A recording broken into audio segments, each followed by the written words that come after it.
Delay Runners, Catalina Film Festival, and the Ronald Reagan Presidential Foundation presents the Ronald Reagan Great Communicator Award to Andy Garcia, a successful filmmaker who, like Mr. Reagan, has embraced his humble roots and has used his filmmaking career as a force for positive change.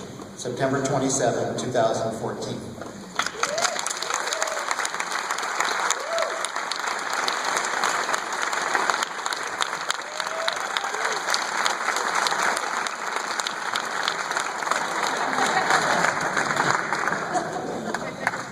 Well,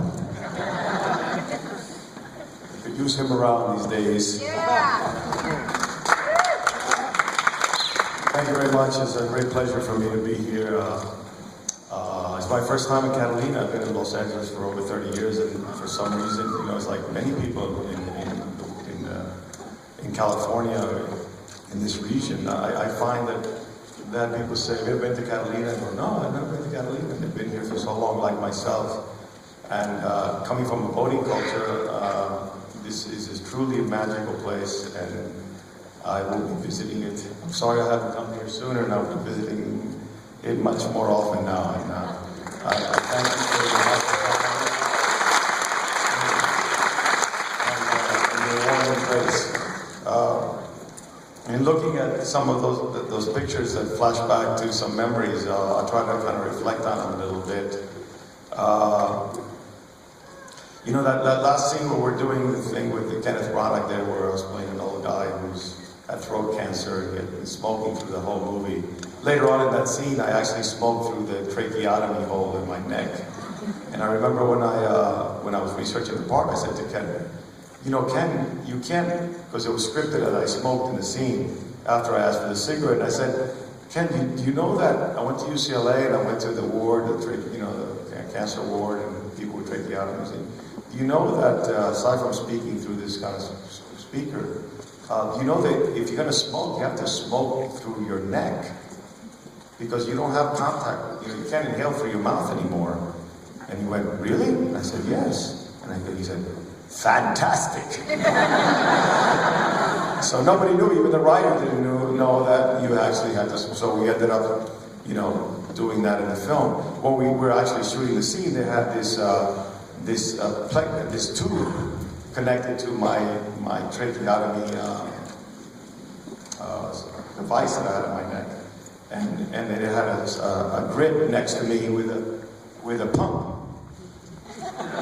He was going to pump the air, you know, the exhale out of this hole, but it would not work. It just went.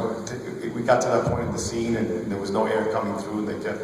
Special effects people were trying to get it to work, and time passed.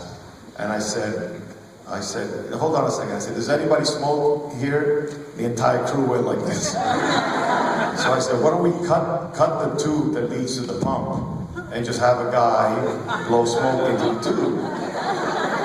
And they all kind of looked at me and said, we just got 6 people out of a job. So I played the rest of the scene with a grip laying at my feet, smoking a cigarette and blowing smoke into the tube every time I exhaled. So that wasn't in the clip, but I kind of flashed on that. I was talking to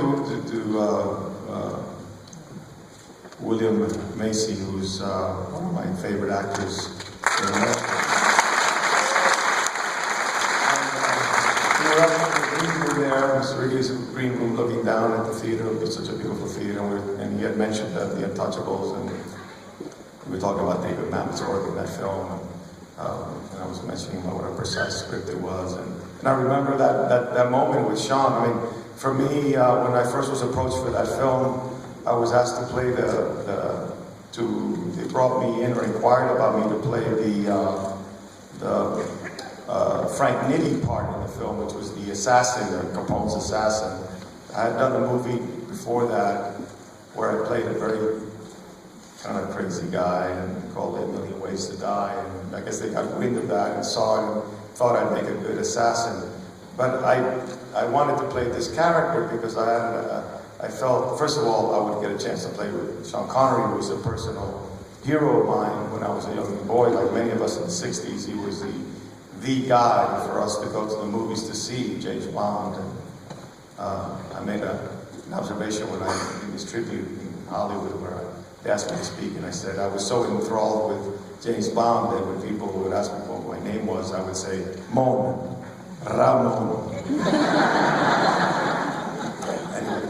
And so, you know, I said, no, I don't want to play that part, but I'd like to audition for this other part, and eventually I got an opportunity to play him and to do this scene with Sean. And the reason why that happened, where I knocked the clipboard out of his hand, was like in rehearsal, he had a clipboard with all his lines, and he kept jabbing me with his clipboard every time we rehearsed that scene.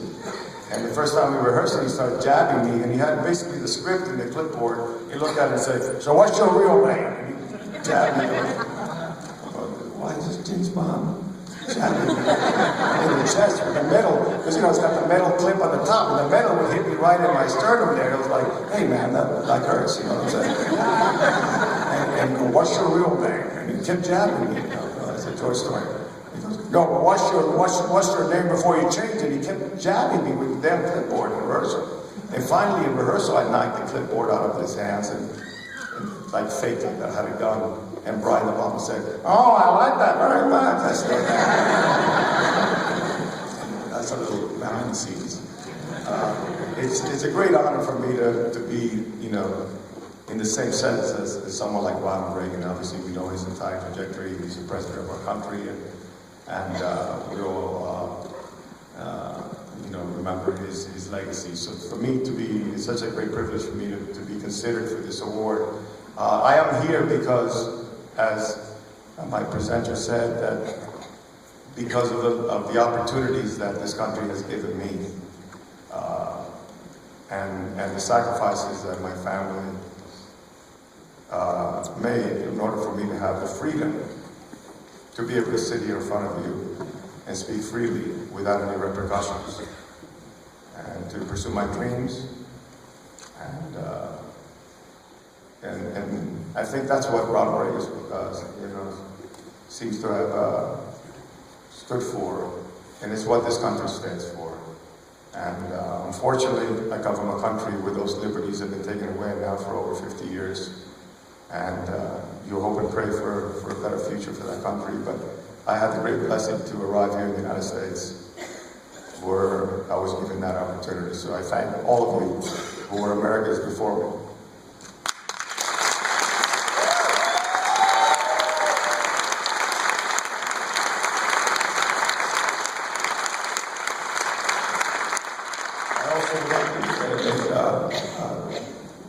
Congratulate my fellow honorees. Emily Roslin here was one of the great young actresses and leading ladies in our industry, and it is such a great pleasure to share this evening with you. And I'm sure you're out there. Also, like I said before, William H. Macy, who is one of the most sublime actors working in not only today, but in the history of our industry. I'm a great admirer of his work, and I hope that we one day can come together and play, as they say. And also Roman Coppola, who is someone I've known now for many years through my relationship with him and his father and his mother, you know, during our experience with the Godfather. We've known each other when we were both very young, and he's a great example to what it is to be a great son, a great father, a great filmmaker, and he will undoubtedly carry on the Coppola legacy as a filmmaker as he's doing today. And I too would like to one day share the experience again working together, so I congratulate you, my friend.